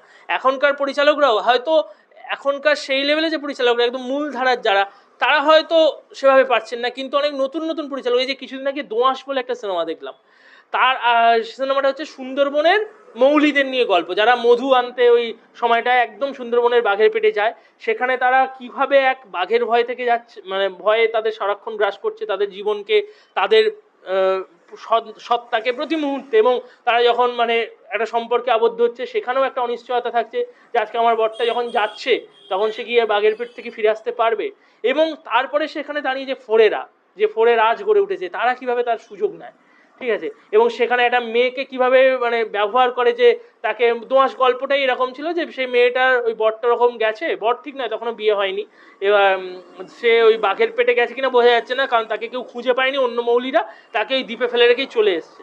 এইবার যেটা হয়েছে মেন ব্যাপারটা হচ্ছে পরবর্তী দেখাচ্ছে যখন যে ফোরে বাবু মানে দালাল বাবুর মাধ্যমে ওরা মধু আনতে যেত, তাকে গিয়ে বলেছে, সে খোলাখুলি বলছে হ্যাঁ আমি তোর বরকে এনে দিতেই পারি, তার আগে তোকে আমার লাগবে, ঠিক আছে। এবার এই যে মানে মানুষের অপরাগতার সুযোগ নিয়ে যে মানুষকে ব্যবহার করে, মানুষের না পাওয়া মানে পাওয়ার সুযোগ নিয়ে যে তাকে ব্যবহার করা, এই এবং সেটাকে তুলে ধরা যে কিভাবে সুন্দরবনের মানুষ, সুন্দরবনকে নিয়ে অনেক সিনেমাই হয়েছে, লোকে গেছে দুদিনের তো শ্যুট করেছে, সুন্দরবনের মধু খেয়েছে, দু একটা অবাস্তব জিনিসপত্র দেখিয়ে বাঘ দেখিয়ে চলে এসেছে, কিন্তু সত্যিকারের মানুষের সমস্যা নিয়ে, সুন্দরবনের মৌলিদের সমস্যা নিয়েই কিন্তু এই গল্পটা গড়ে উঠেছিল দোঁয়াশ। এরকমই যে আমি এই যে বারবার বলবো, হয়তো জিনিসটা রিপিটেডেড শুনতে লাগে যে কি এত মানুষ মানুষ মানুষ আছে, এটাই তো সব, মানুষই তো সব, মানুষের বাইরে তো গিয়ে কিছু নয়। আমার সিনেমা, আমার সাহিত্য, আমার দর্শনে মানুষের প্রভাব থাকবে না কেন, কেন রিফ্লেকশন থাকবে না, কেন ওই একটা ডোলা একটা এমন একটা সিনেমা বানাবো ওই কিছু মাত্র শহুরে মধ্যবিত্ত ফ্ল্যাটের কথা, কে দুটো করে বিয়ে করলো, আবার একটা বিয়ে ছাড়লো, সম্পর্কের হেভি টানা পড়েন, তারপর মেয়েটা একাকিত্বে পড়ে গেল, সুইসাইড করে নিল, কি ওই রিহ্যাবে চলে গেল, তারপর দার্জিলিংয়ে 2-3টে ভালো শ্যুট চাই, আর একটু ব্যাংককে একটা দুটো যদি একটু থাই ডান্স হয় তাহলে তো আরও ভালো। তো এই ধরনের সিনেমায় বিশ্বাসই করি না, মানে সিনেমা এই ধরনের সিনেমা কথাটা ভুল, এগুলো সিনেমা সেটাই বিশ্বাস করি না প্রথম কথা, যে সিনেমা লার্জার দ্যান লাইফ, কিন্তু সিনেমা লাইফ মানে লাইফ তার থেকে লার্জার হয়ে যেতে পারে না কখনো, যে লাইফই বাদ হয়ে গেল সিনেমা থেকে। তা যেখানে যে সিনেমাগুলো মানুষের নানা রকমভাবে মানুষের লড়াইকে, মানুষের শ্রমকে, মানুষের কষ্টকে এবং মানবিকতাকে তুলে ধরছে, আমার সেই ধরনের সিনেমাই ভালো লাগে। বাংলা সিনেমার ক্ষেত্রে এখনও সেই ধরনের কাজ যে হয় না তা নয়, হয়তো অন্য অনেক 5 রকম আরও কাজ হয়, হয়তো খুব কমই হয়, কিন্তু এখনও দোঁয়াশের মতো সিনেমা হয়, এখনও কিন্তু প্রতিরোধের সিনেমা হয়, মানে সিনেমা কিন্তু আমার ইটসেলফ মনে হয় সমাজে একটা প্রতিরোধ, সিনেমা একটা প্রতিরোধের গল্প বলতে পারে। মৃণাল সেন, সত্যজিৎ রায়, ঋত্বিক ঘটক প্রত্যেকে সেই প্রতিরোধের কথা বলেছেন। আজকে যদি কলকাতা 71 নিয়ে কথা বলি, সেই সময়টাকে নিয়ে কথা বলি, যে কলকাতা ট্রিলজি মৃণাল সেনের যে আছে, আমি যে সেগুলো নিয়ে কথা বলি, প্রত্যেকটা কিন্তু মানে সিনেমাগুলো, হ্যাঁ সিনেমার ক্ষেত্রে আমার একটা ব্যাপার আছে যে এটা বাজার সফল হবে, এটা বাজার সফল হবে না, না হলে চলবে না, কিন্তু মানে বাজার তো অবশ্যই একটা চাহিদা সিনেমা তৈরি করেই, যে সিনেমা তো একটা বাজার কেন্দ্রিক, কিন্তু সিনেমার পুরো মূল লক্ষ্যই যখন লক্ষ্য বস্তুটাই হয়ে যায় যে আমাকে বাজারকেই খুশি করতে হবে, আমাকে মানে ইটসেলফ প্রতিটা প্রোডাকশন থেকে প্রডিউসারের ঘরে টাকাই তুলে এনে দিতে হবে, তাহলে তো ব্যাপারটা একটু মুশকিল আছে ভাই, তাহলে তো মানে ভালো কাজ কি করে বেরোবে। আর আমরা ধরেই নিয়েছি মানে এগুলো বাজারে চলছে মানে অন্যরকম কিছু দেখালে খাবে না, এই যে সিরিয়ালগুলোর মতো হয় এই জিনিসটা, যে শাশুড়ি বৌমার ঝগড়াটা চলছে মানে এটাই যদি চলে, এবার এটাই মানে সারা জীবন চলবে। এবার একটা জিনিস তুমি ভাবো, তুমি যদি একটা মানুষকে সারা জীবন স্যালাইন খাইয়ে দাও, তাকে যদি না কোনো অপশানই দাও যে না আরও অনেক কিছু খাবার আছে, না বিরিয়ানি হয়, না ফুচকা হয়, সে অসুস্থ, তাকে স্যালাইন দিলে একরকম, কিন্তু সে একটা সুস্থ মানুষকেও যদি শুধু ওই নুন জলে স্যালাইনের টেস্টে দিতে থাকো, তাহলে সেও হয়তো ভাববে না এর বাইরে গিয়ে হয়তো কিছু হয় না, এর বাইরে কিছু হতে পারে না, কিন্তু মানুষকে তো 5 রকম জিনিসের টেস্ট করাতে হবে, তারপর মানুষই বেছে নেবে। মানুষ যখন নিজের পর্দায়, সিনেমার পর্দায় একজন শ্রমজীবী মানুষ, সে যদি তার গল্পটা খুঁজে পায় না তার মতো তার ভাষায়, তাহলে সেও হলে যাবে, সেও গিয়ে দেখবে যে না আমাদের কথা বলছে, আমাকে কথা কইছে। তার জন্য ভালো করে দেখাতে হবে এক, এবং দ্বিতীয় হচ্ছে আমি তোমার একটা কথাতেই জাস্ট একটু অপোজ করব, সেটা হচ্ছে যে হ্যাঁ মানে সিনেমায় সত্যি বলতে গেলে যে তুমি যে কথাটা বলে কথাটা খুবই মানে খুব ভ্যালিড পয়েন্ট, যে মানে টাকা পয়সাটা সব না, কারণ যদি আর্ট ভাবি তাহলে এত টাকা পয়সা, কিন্তু টাকা পয়সাটা কিন্তু ভীষণ ম্যাটার করে দেবে। তার কারণ হচ্ছে 100 জন কলাকুশলী তোমার সাথে যুক্ত, একজন প্রডিউসার তোমার জন্য এতগুলো টাকা ইনভেস্ট করবে, যদি সেই টাকা রিটার্ন হয়ে না আসে তার কাছে, সে এই মানুষগুলোকে কোথা থেকে দেবে? পরের সিনেমাটা বানানোর সাহস আসবে কোথা থেকে? আমি ওইটা বলছি। সেইটা নিয়ে আমি কথা বলছি না, আমি বলছি মেকিংটা নিয়ে, যে আমরা ভেবে নিয়েছি যে এইগুলোতেই টাকা পয়সা আসবে, শুধু থাই ডান্স দেখালেই টাকা পয়সা আসবে। আমরা এটা কেন ভাবছি না যে একটা কাজের মানে গৃহ পরিচারিকার গল্প বললেও, কাজের মাসি কথাটা বলা ভুল, আমি উইথড্র করলাম, একজন গৃহ পরিচারিকার কথা বললে সেটা তার গল্পটাও যদি আমি পর্দায় দেখাই, তাহলে আমি কেন ভেবে নিচ্ছি যে মানুষ দেখবে না, মানুষ কেন বুঝবে না? আরে বাবা, মানুষের গল্প যদি পর্দায় দেখায় মানুষ আসবে, মানুষ দেখবে। এবার সিনেমার ক্ষেত্রে এখন অনেক চ্যালেঞ্জ হয়েছে, ওটিটি প্ল্যাটফর্ম এসে গেছে, সেখানে অনেক রকম বিশ্বের অনেক কিছু দেখার তৈরি হচ্ছে, সেই জন্য সিনেমার বাজারটাও এখন ডাউন আছে, এটাও ঠিক। তাহলে ঠিক আছে, আমি নয় 5টা কমার্শিয়াল সিনেমা করবো, তারপরে সেই টাকা থেকে আমাকে একটা দুটো ভালো সিনেমা করতে হবে, একটা দুটো আর্ট ফিল্ম বানাতে হবে, একটা দুটো ভালো সিনেমা বানাতে হবে। আর এই যে আর্ট ফিল্ম কমার্শিয়াল ফিল্ম, এর কোনো তর্কই চলে না, মানে এগুলো এভাবে হয় না আলাদা করে যে আমরা এইটা এইটা এই মানুষদের জন্য, এইটা ঠিক শহরের এই মানুষদের জন্য বানালাম, এইটা ঠিক গ্রামের এই মানুষদের জন্য বানালাম, এরকম কোনো ব্যাপারই হয় না। যে মানুষ কি মানে তাহলে আমি ধরে নিচ্ছি যে এক ধরনের মানুষ এটা বুঝবে, এক ধরনের মানুষ এটা বুঝবে না। আমি কোন হতা আমি ধরে নেবো যে এটা বুঝবে ওটা বুঝবে না। আমি মানুষের কাছে নিয়ে যাব, মানুষ নিজেই বুঝবে কোনটা সে নেবে কোনটা সে নেবে না, সেটা সে নিজেই বুঝবে। মৃণাল সেনের ছবি মানে একদম সেই সময় সিনে ক্লাবগুলো ছিল, জানো, গ্রামের দিকে গিয়ে সেই সিনেমাগুলো দেখাতো, মানে কলকাতা 71-এর মতো ছবি বা মৃণাল সেনের অন্যান্য অনেক সিনেমা মানুষ হাঁ করে বসে দেখতো। তারা হয়তো শিক্ষাগত যোগ্যতায় কেউ হয়তো 5, 6, 7, 8 পাস, তারা কিন্তু বসে বসে হাঁ করে দেখতো, কারণ না সেই সিনেমায় তারা দেখতো যে না, আমাদের ঘামের গন্ধটা এই সিনেমায় আছে, মৃণালবাবু আমাদের কথাটা বলছে। এই হচ্ছে ব্যাপার, আমার ওই পার্সপেক্টিভ নিয়েই কথা। তো অবশ্যই সিনেমা একটা পুঁজি যখন আমি ঢালছি, এবং এইটাই তো হয়ে গেছে সব কিছু আসলে পুঁজি দ্বারা, এত পুঁজি কেন্দ্রিক চালিত হয়ে গেছে যে সিনেমায় অনেক পয়সা আছে বলে প্রডিউসার এসে টাকা ঢালছে। আমাকে সেই দৃষ্টিভঙ্গিটাও বদলাতে হবে যে সিনেমাটা আমি শুধু করতে এসেছি পয়সা করতে নয়। অবশ্যই আমি আমার ঘর থেকে পয়সা যেমন দেবো না, কিন্তু আমি যদি একটু শিল্পের প্রতি যদি আমার ভালোবাসা থাকে, যে এটাও আমাকে ভাবতে হবে যে শুধু আমি পয়সা করতে এখানে আসিনি, শুধু আমি ওই 5টা থাই ডান্স দেখাতে এখানে আসিনি, আমি এখানে এমন কিছু একটা ক্রিয়েটিভ করতে এসেছি যেটা মানুষ 100 বছর পরেও মনে রাখবে, 100 বছর পরেও যেটা মানুষ নিয়ে আলোচনা করবে। চার্লি চ্যাপলিন আজকে কিন্তু তার সিনেমা যেমন বাণিজ্য সফল ছিল, তেমন কিন্তু তার সিনেমার প্রতিটা সিনেমার একটা কিন্তু আলাদা ডায়ালেক্ট ছিল, এবং আলাদা তার বিষয়বস্তু মানে ভাবনা চিন্তা আলাদা ছিল। আমি এই ধরনের সিনেমায় বিশ্বাসী, যে শুধু টাকা করার জন্য, আমি জানি একটু এরোটিকা ফিল্ম বানালে, এই যে কিছু অল্ট বালাজির মতো কিছু ওটিটি প্ল্যাটফর্ম আছে, কিচ্ছু না, এই গান্ধীবাদের মতো কিছু সিরিজ টিরিজ করে, মানে জাস্ট এরোটিকা মানে আর কিছু না, ওর মধ্যে কোনো শিল্প নেই। সিনেমার কিন্তু পার্সপেক্টিভে শিল্প থাকতে হবে, তবে তুমি টাকা কামাও, গল্প থাকতো। হ্যাঁ, তার ভিতরে শিল্প কি? আমি একটা মেয়ের নগ্ন শরীর দেখাতেই পারি, তাতে কোনো অসুবিধা নেই। অলবালাজি ওগুলো মানে কোনো শিল্পের কাজ না, সফট পর্ন, তো আমরা ওই প্রসঙ্গটা বাদ না, আমি শুধু এটাই বলছি যে আমার নগ্ন দৃশ্য দেখাতেও কোনো আপত্তি নেই, ঠিক আছে? ওই যে ছত্রাকে পাউলি দামি করেছিলেন, কিন্তু তার শৈল্পিক ভ্যালু থাকা চাই, যে আমি শুধুমাত্র একটু দর্শককে আকর্ষণ করার জন্য একটু মানে 2 পয়সা কামানোর জন্য করছি না, এইটা সত্যি এই সিনেমায় একটা মেয়ে রেপ্ট হচ্ছে সেটাকে বোঝানোর জন্য, তার যন্ত্রণাটাকে বোঝানোর জন্য, তার সেই নগ্নতাকে দেখানো জরুরি বলে আমি দেখাচ্ছি।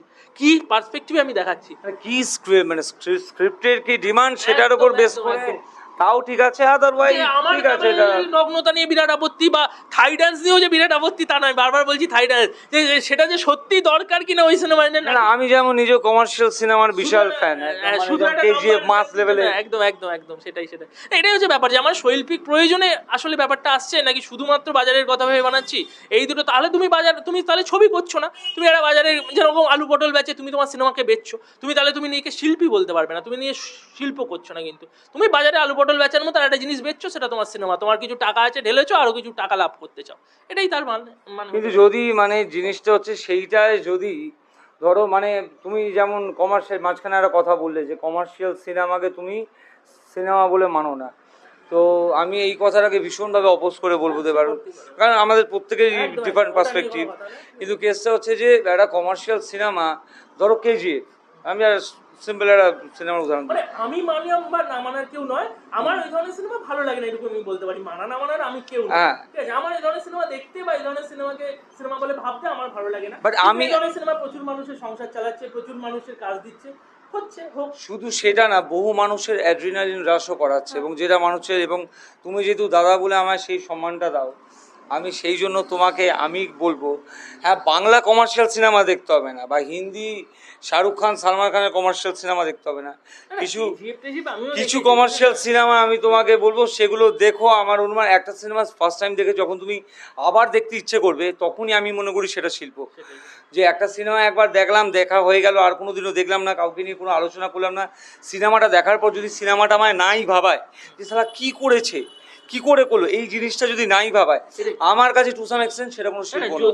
যদি একটা সিনেমা সেটা একদম 100% কমার্শিয়ালও হতে পারে, আমি একটু তাও বললাম কমার্শিয়াল আর্ট ফিল্মের মধ্যে তফাৎ আছে, কিন্তু সেই সিনেমাটা যদি আমাকে কোনো একটা দৃষ্টিভঙ্গিতে ভাবায়, যা এই সিনেমার ক্যামেরার কাজটা তো এত ভালো, বা এই সিনেমার অ্যাকশনটা কি করে এই লেভেলের একটা অ্যাকশন করলো, বা এই সিনেমার মানে সিনেমাটা কোরিওগ্রাফি নাচের ক্ষেত্রে এত ভালো, তাহলে এটা কি শিল্প নয়? অবশ্যই এটাও শিল্প। সেই সিনেমাটা কিন্তু আমাকে কোনো একটা শৈল্পিক দিকে ভাবালো, কোনো একটা তো আমার শৈল্পিক সত্তার মধ্যে কিন্তু তাকে জাগ্রত করলো, যে না এই সিনেমায় তো এত সুন্দর ক্যামেরার কাজ হয়েছে, আমি যদি ক্যামেরা নিয়ে ভাবি, আমি যদি ক্যামেরার কাজ করি, তাহলে না আমি তাহলে এই ধরনের ভাবনা তো ভাবতে পারি, তাহলে সেটাও কিন্তু একটা কোথাও গিয়ে সেই কমার্শিয়াল, সে টাকা ইনকাম করছে, সব ঠিক আছে, কিন্তু তারপরেও গিয়ে সে কোথাও কিন্তু তার একটা শিল্পোত্তীর্ণ হচ্ছে, সে কোনো একটা বিভাগে, সেই সিনেমাটার কোনো একটা বিভাগে কি সে কিন্তু একটা শৈল্পিক দৃষ্টিভঙ্গিকে আনতে পেরেছে। অতএব ওইভাবে সবকিছু বাদ দিয়ে দেওয়া যায় না। এবার আমি ওইটাই আগেই বলে দিচ্ছি, ব্যাপারটা হচ্ছে যে তুমি একটা ভায়োলেন্সের দৃশ্য রাখছো যে শুধুমাত্র রক্তক্ষরণ দেখাবে বলে না, সেই দৃশ্যটার মধ্যে তোমার জাস্টিফিকেশন আছে। যদি সেটা না থাকে, শুধুমাত্র ব্যবসায়িক স্বার্থে ভায়োলেন্স দেখালে এখন ভালো ওই ব্যবসা হয় বলে দেখাচ্ছি, সেইটা কি না তোমায় বলতে হবে, এটাই আমি বলার। অবশ্যই সেটা কিন্তু আমি তোমার কথার সাথে কোনোভাবে মানে দ্বিমত করছি না।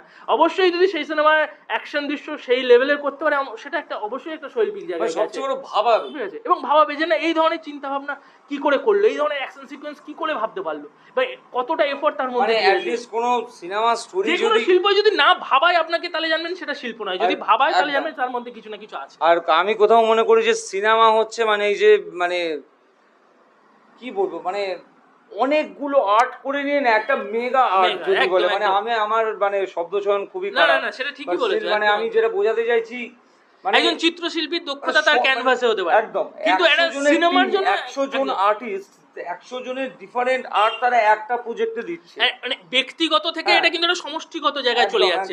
ব্যক্তিগত ক্ষেত্রে আমার একটা কিছু লিখতে গিয়ে ভুল হলো বা মনে হলো এটা এরকম হচ্ছে না, আমি সঙ্গে সঙ্গে কেটে দিলাম, কিন্তু একটা সমষ্টিগত আর্ট আমি যখন করছি, একটা কিছু বানালাম, হঠাৎ ভুল হচ্ছে, সেটাকে আবার যদি রেকটিফাই করতে তার মধ্যে অনেক এফোর্ট দিতে হবে, অনেক পয়সা ক্ষয় হয়ে যেতে পারে। ধরো একটা সিন আমার ভালো লাগলো না, আমার সেটাকে নতুন করে করছি, মানে এই সমষ্টিগত আর্টের ক্ষেত্রে তাকে আরো সচেতন থাকতে হবে, প্রতিটা সিন তৈরি করার ক্ষেত্রে তাকে আরো মানে আলোর ব্যবহার থেকে শুরু করে সবকিছুতে আরো সচেতন থাকতে হবে।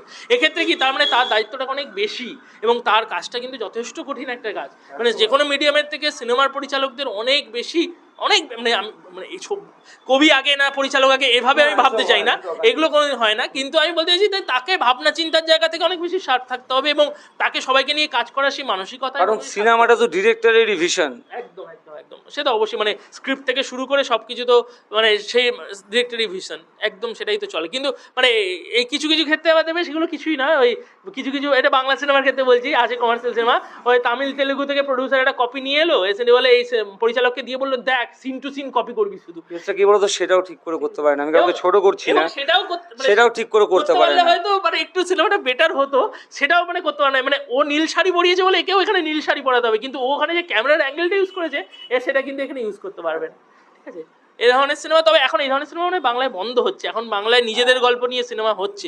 এই পুজোয় বহুরূপী দেখলাম, বেশ ভালো লাগলো, কিন্তু মানুষের টেস্ট চেঞ্জ হচ্ছে, মানুষের টেস্ট, ওই যে বললাম না, মানুষকে সারাক্ষণ তুমি স্যালাইন খাইয়ে দিলে মানুষ ভাববে যে স্যালাইনের বাইরে কিছু হয় না, আমাকে তো আউট অফ দ্য বক্স ভাবতে হবে। শিবপ্রসাদ নন্দিতা এরা কিন্তু ভাবছেন আউট অফ দ্য বক্স, কিন্তু অন্যরকম করার চেষ্টা করছেন অনেক রকম।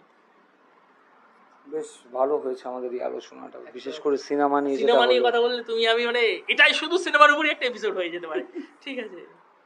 এবার যদি বলি দেবারুণ, মানে এই প্রশ্নটা আমার খুব কাছে, এবং হয়তো তোমাকে আমরা প্রায় 1.5 বছর চিনি একে অন্যকে, হয়তো কখনো করে রেখেছি, আরও একবার করব, সেটা হচ্ছে জীবনের বেস্ট ফেস কোনটা?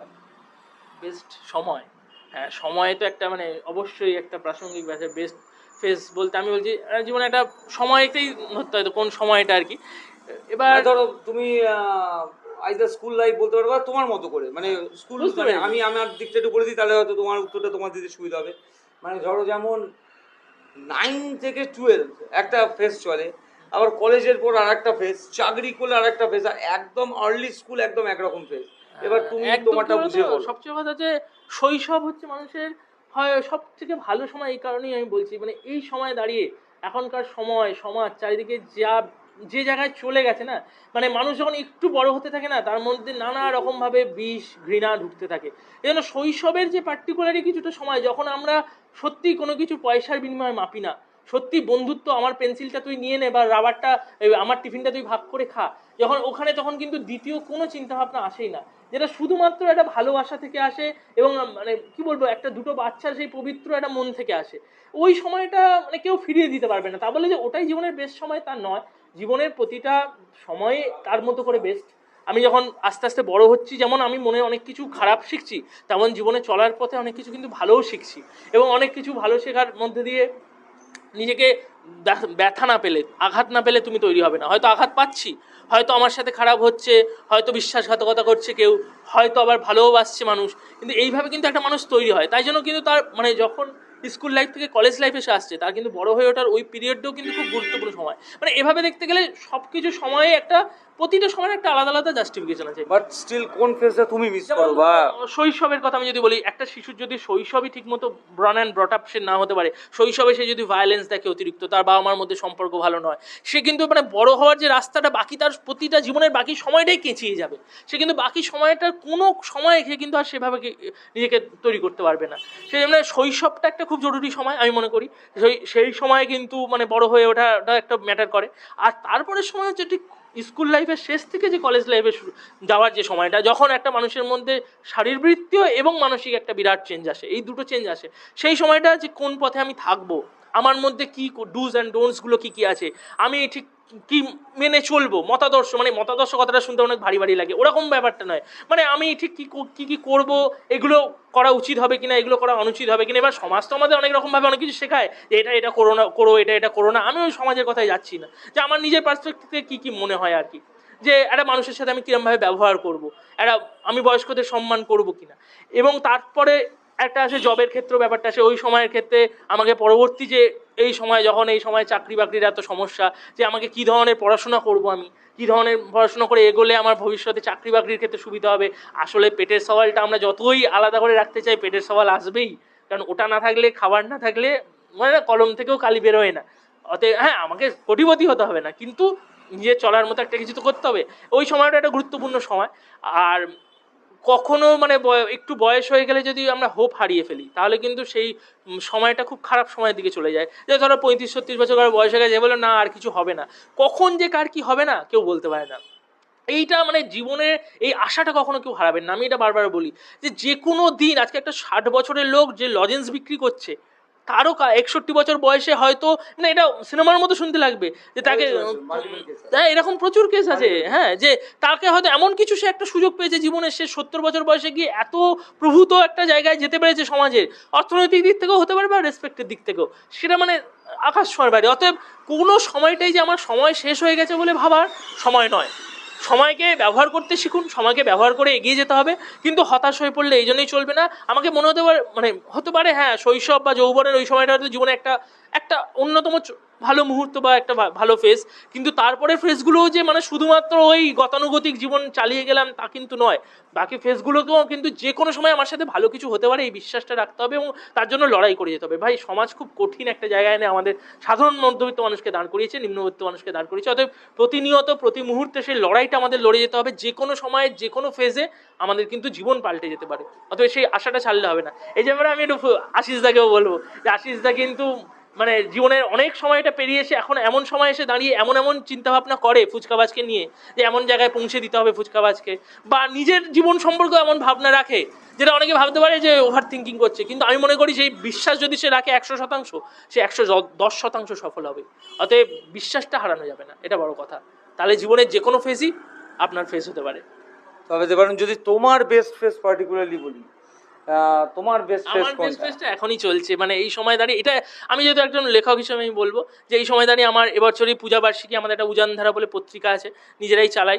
সেই পত্রিকায় লেখা বেরিয়ে মানে সেই পত্রিকা অনেক মানে পত্রিকাটা আমরা ভালো করে সম্পাদনা করতে পেরেছি, অনেক ভালো ভালো মানুষের লেখা পেয়েছি এবং আমার নিজেরও এই সময় আমার যে কবিতাগুলো আমার যে লেখালেখিগুলো আমি করছি আমার মনে হচ্ছে এই সময় দাঁড়িয়ে বেশ মানে আমার পছন্দের মতো লেখা হচ্ছে। যে লিখেছি এটাকে অনেক হয়তো বলেছে এই কালকের মধ্যে একটা কবিতা দিয়ে 10 লাইনে একটা কবিতা লিখে পাঠিয়ে দিয়েছি, কিন্তু সেটা তো আমার কবিতা হচ্ছে না, সেটা এরা মানে কি বলবো ফরমাইশি কবিতা হচ্ছে। কিন্তু আমি এই সময় দাঁড়িয়ে এখন যেগুলো ভাবছি বা লিখছি এটা আমার মনে হয় এই সময়টা আমার ক্ষেত্রে জীবনের ক্ষেত্রে বলে একটা ভালো সময় চলছে। হ্যাঁ হয়তো মানে অর্থনীতির দিক থেকে বলতে গেলে এখনো হয়তো আমি চাকরি বাকরি এখনো কিছু করি না, এটা আমি অস্বীকার করবো না বলতে, আমি এখনো বাবার পয়সায় খাই যাকে বলতে গেলে। কিন্তু আমার লেখালেখির দিক থেকে আমি বলবো যে এই সময়টায় কিন্তু আমার নিজের লেখার ক্ষেত্রে আমার বেশ একটা ভালো সময় চলছে। এবং লেখকদের তো জানো একটা রাইটার্স ব্লক আছে, কখনো কখনো কিছুই লেখা মাথায় আসে না বা যা লিখছি কোনোটাই ভালো লাগছে না, এরকমও হয়। কিন্তু এই সময় আমার মানে যা লিখছি বেশ ভালো লেগে যাচ্ছে, নিজের লেখাই নিজের পড়ে বেশ ভালো লেগে যাচ্ছে এবং মানুষেরও মোরাললেস যেটুকু মানুষের কাছে পৌঁছয় আমার লেখা তাদেরও ভালো লাগছে। ওই জন্য বলবো লেখালেখির ক্ষেত্রে এই সময়টা আমার একটু ভালো সময় চলছে, এটাই আর কি। হ্যাঁ একটা ভালো সময় মোটামুটি এই সময় লেখালেখির ক্ষেত্রে আমার অন্তত চলছে জীবনে, এরকমই বলতে পারি। চলুক এরকম বেস্ট ফেস চলতেই থাকুক, আরো আসুক। আর তোমার best friend yet to come আসছে, ওই যে বললাম আশা ছাড়া যাবে না কখনো, যতক্ষণ শ্বাস ততক্ষণ আস, এটা একদম। আর যদি বাট স্টিল মানে একটু যদি এমনি তুমি জিজ্ঞাসা করলে বলে বলছি, ক্লাস 9 থেকে 12টা একটু অন্যরকম হ্যাঁ ছিল। হ্যাঁ হ্যাঁ, একটুখানি মানে ওই ডানাটা উঠেছিল একদম, এবং একদম। প্রতিটা ওরা ছেলের জীবনে ওটা ওরা ছেলে বড্ড মেয়ে বোধ আমি special। বলছি বয়স সন্ধির ওই সময়টা অনেক রকম ভাবে গুরুত্বপূর্ণ সময় এবং ওই সময়ই মানুষ কিন্তু বেশ মানে যারা বখে কেউ যায় না, সবাই ঠিক পথে আনা যায় সবাইকে, কিন্তু মানে ওই সময়টায় অনেক কিছু মানে ডানা গজায়, তো এই সময় অনেক কিছু সে করে ফেলতে পারে তার অজান্তে বা না জানা থেকে না অল্প বোঝা থেকে। সেই সময়টা ওই জন্য কি হয় বাবা মার খুব দায়িত্ব থাকে ওই সময়টা একটা ছেলে মেয়েকে গাইড করা। এই সময় মানে বাড়ির আশপাশের পরিবেশ কিন্তু অন্যরকম হতেই পারে, কিন্তু একজন বাবা মা যদি ঠিকঠাক গাইড করতে পারে তাহলে কিন্তু ওই সময়টুকু যদি ছেলে মেয়েকে একটু হাত ধরে পার করে দেওয়া যায় না, ভবিষ্যতে ওই বাবা মাকেও আর চিন্তা করতে হবে না, তার ছেলে মেয়েও তাকে যত্নে রাখবে। ঠিক আছে, ওই সময়টা একটু ভাইটাল সময় জীবনের, অবশ্যই এই বয়ঃসন্ধির সময়টা খুবই ভাইটাল সময়, এটা ঠিক। ফিরে এলাম একটা ছোট বিরতি নিয়ে। দেবারুণ আমাদের একটা আড্ডা তো আমাদের চলছে এবং চলবে। আড্ডা ছাড়া কি আছে? আমাদের পডকাস্টের একটা মানে ভেবে রেখেছিলাম আমি আমার একটা প্রশ্ন, ধরো জীবনে এমন একটা সুযোগ এলো তোমার কাছে, তোমার এখনো অবধি যেই স্মৃতিশক্তি এই পুরো মেমোরি তোমার কাছে থাকবে এবং এই সুযোগটা এলো লাইফ কোথাও থেকে আবার রিস্টার্ট করতে পারবে, কোনো একটা certain point of time, certain age, class, whatever, যেটা তোমার ইচ্ছে, কোথা থেকে শুরু করবে আবার, কিন্তু মেমোরিটা থাকবে তোমার কাছে। লাইফ কোথা থেকে শুরু করব? প্রথম কথা লাইফ যেমন চলছে এমন কিছু মানে ডিসব্যালেন্স হয়ে যায়নি যে নতুন করে রিস্টার্ট করার মতো অবস্থা আছে, কিন্তু তাও হ্যাঁ ছোটোবেলার কথা যদি আমি বলি তাহলে আমার মানে স্কুল লাইফ থেকে শুরু করার ইচ্ছা আছে। স্কুল লাইফে তখন একটু অন্যরকম ছিলাম, মানে কিছু ওই মানে যেরকম বদমাইশি মারামারি হয় না, একটু করে কিছু লোকের সাথে আমার খুব খারাপ হয়ে গেছিলো, তা আমি ওই ভুলটা আর করতে চাই না, এখন মানে বন্ধুত্বটা সবার সাথে রাখতে চাই এবং সেই করে তাদের সাথে বন্ধুত্বগুলো নষ্ট হয়ে গেছিলো। তো 11-12 কিছু লোকজনের সাথে একটুখানি ওই বিভিন্ন ঝগড়াঝাটির কারণে ব্যাপারটা হয়েছিল আর কি। যাই হোক ওইটা যদি মানে আমার রিগ্রেট নেই তার জন্য কিছু কারণে, ঠিক আছে, কিন্তু যদি মানে ওই ভুলটা শুধরে নেওয়ার চেষ্টা করবো স্কুল লাইফে, যদি ওইখান থেকে শুরু করা যায় জীবনে, আমি তাহলে অন্তত ওদের সাথে কি আর ফালতু ওই ঝামেলাঝাটি, যেটা এখন মনে হয় যে ওগুলো কী করেছিলাম বেকার, কোনো মানে হয় না ওইগুলো নিয়ে অত ঝামেলা, একেবারে সাসপেন্ড অব্দি হয়ে যাওয়া সবার, ঠিক আছে, এইসবগুলো না করলেই সেই এখন সময় দাঁড়িয়ে মানে এগুলো কোনো কারণই ছিল না এইগুলো করার। তবে হ্যাঁ ওই সময় ওটাই মজা ছিল, ওটাই আনন্দ ছিল, কিন্তু অন্যকে দুঃখ দিয়ে হার্ট করে এখন এসে বুঝেছি যে কোনোদিন মজা আনন্দটা হয় না, তাতে হয়তো নিজের একটু সাময়িক মজা হতে পারে কিন্তু আসলে মনের মধ্যে থেকে ঘৃণাটা বেরিয়ে আসে, ওই ঘৃণাটাকে আমাদের মানে স্তব্ধ করতে হবে, ভাঙতে হবে। ওই জন্য আমি এখন ওইটুকুনি যদি বলে এমনি জীবন নিয়ে কোনো রিগ্রেট নেই, আমি চাই না এখন যেরকম চলছে এখান থেকেই চলুক, কিন্তু ওইটা আমি বলতে চাই 11 যদি হতো, হ্যাঁ যদি হতো 11-12 লাইফের ওই মানে এটা গিয়ে ওই বন্ধুত্বটা রাখতাম এবং তখন বলতাম না ভাই এই ঝগড়াঝাটিটা বন্ধ করে দে, ওটা আমার এবং আমার কিছু বন্ধুদের নিজেদের কিছু ভুল বোঝাবুঝির কারণে আমারও দোষ ছিল, আমি অস্বীকার করবো না, তাদেরও দোষ ছিল। এই সন্ধে কিছুটা জানে ঠিক আছে, যাই হোক এই সমস্ত কারণে একটু ঝামেলাঝাটি, একটা দুটো গ্রুপ আলাদা হয়ে গিয়ে মারামারি ঝামেলাঝাটি যেটা হয়। আর সেই সময় রাজনৈতিক পরিবেশও একটু অন্যরকম ছিল, মানে বামেরা ক্ষমতা থেকে যাচ্ছে, তৃণমূল আসছে, এরকম একটা পরিবেশ ছিল। তো এই সময় আমার ভিতরে একটু রাজনীতিও ঢুকে গেছিলো। এইগুলো আমি চাই, এখন অন্তত মনে করি এগুলো খুব সিলি ব্যাপার হয়েছিল। তাদের সবার সাথে বন্ধুত্ব এখনো আছে, কিন্তু ওই ব্যাপারগুলো না হলেই সেই সময় ভালো হতো, ওইটা একটা ব্যাপার। ফুচকাবাজ নিয়ে যদি কিছু বলতে বলি, ফুচকাবাজ নিয়ে কি বলবো, মানে ফুচকাবাজ তো আমাদের সকলে, ফুচকাবাজ আমাদের অনুপ্রেরণা। ফুচকাবাজ এই প্রতিটা বাঙালি যারা বলে না বাঙালি ব্যবসা পারে না, ব্যবসা হবে না, সেই প্রতিটা বাঙালির ব্যবসা অনুপ্রেরণা ফুচকাবাজ। যে না, বাঙালি একটা মানে তোমরা পিৎজা বার্গারকে ব্র্যান্ড করবে, বাঙালি ফুচকাকে ব্র্যান্ড করে দেখাতে পারে, বাঙালি ঘুগনি মুড়িকে ব্র্যান্ড করে দেখাতে পারে, বাঙালি সে ক্ষমতা যে বাঙালি কুলের আচারকে ব্র্যান্ড করে দেখাতে পারে, বাঙালির খাবারকে ব্র্যান্ড করে দেখাতে পারে, বাঙালি চপকে ব্র্যান্ড করে দেখাতে পারে। চপ শিল্প নামে কিন্তু একটা মানে ব্র্যান্ড যাই না ঠিক তৈরি হয়েছে, ঠিক আছে। মানে এটা হতো, এটাই সব বাঙালির যে খাবার সেগুলো কিন্তু এত হেলা ফেলার বিষয় নয়। আমাদের মা ঠাকুমারা আমাদের সংস্কৃতি থেকে তৈরি করাই কিন্তু খাবার, ঠিক আছে। এবং সেগুলো মানে পিৎজা বার্গার এসে গেছে বলে সেগুলো একটা খাবারই তো রে বাবা, আর তো কিছু নয়। সেও তো সেই রুটি উপরেই তো জিনিসপত্র দিয়ে করে, রুটি বেলেই তো করে জিনিসপত্র। তাহলে আমি আমার ফুচকাকে, আমার চপকে কেন প্রমোট করবো না? আমি আমার রসগোল্লাকে কেন প্রমোট করবো না? রসগোল্লা কিন্তু বাঙালির, উড়িষ্যার নয়, জিআই ট্যাগ বাঙালির এসে গেছে। তা আমি আমার এগুলোকে নিয়ে কেন প্রমোট করবো না? অতএব ফুচকাবাজি এটাই বলার, ফুচকাবাজি এভাবে এগিয়ে যাক, আশিসদার মতো এরকম কর্মোদ্যমী। এবং সবচেয়ে বড় কথা, আশিসদার থেকেও এর পিছনে দিদি আছে, দিতাদি আছে। দিদি হয়তো ক্যামেরার সামনে আসতে চাইছেন না, ঠিক আছে, দরকার নেই, কিন্তু দিদি আসল এই ফুচকাবাজের মেন মুখ্য ভূমিকাই দিদি। এটা তুমি নিজে স্বীকার করবে যে আশিসদা কিন্তু এখনো রান্নাবান্না সেরকম কিছু কিন্তু ফুচকাবাজের রান্নাবান্না অন্তত জানে না, মেনলি না করি, হ্যাঁ এখন করে, কিছুটা করে, যাই হোক মেনলি দিদি। তাই এটা আমার মানে বারবার এটা বলার যে মানে দিদিকে, মানে দিদির এই দোকানটার প্রতি শুধু না, আশিসদার মুখছেই কিন্তু পুরো ব্যাপারটা করা। দিদি কিন্তু এর আগে এরকম নয় যে এইরকম কোনো জায়গা থেকে বিলং করে এসেছিল, সব জানতো। দিদি কিন্তু প্রথম যে ফুচকাটা বানিয়েছিল এখানে বসেই বানিয়েছিল কিন্তু। অতএব মানে দিদির যে ডেডিকেশন, এটা কিন্তু একটা আলাদা জায়গা। আমি যদি কখনো সম্ভব হয় জিতাদিকে এনো পডকাস্টে, জিতাদির সাথে কথা বলো বা আমাদের দর্শকদের চিনিয়ে দিও। আজকে দিদি আছে বলেই ফুচকাবাজ আছে, আর চাইবো ফুচকাবাজ একটা ব্র্যান্ড হয়ে উঠুক। ওরকম ব্র্যান্ড হওয়ারও দরকার নেই যে প্রতিটা সেন্টারে একটা একটা করে আছে।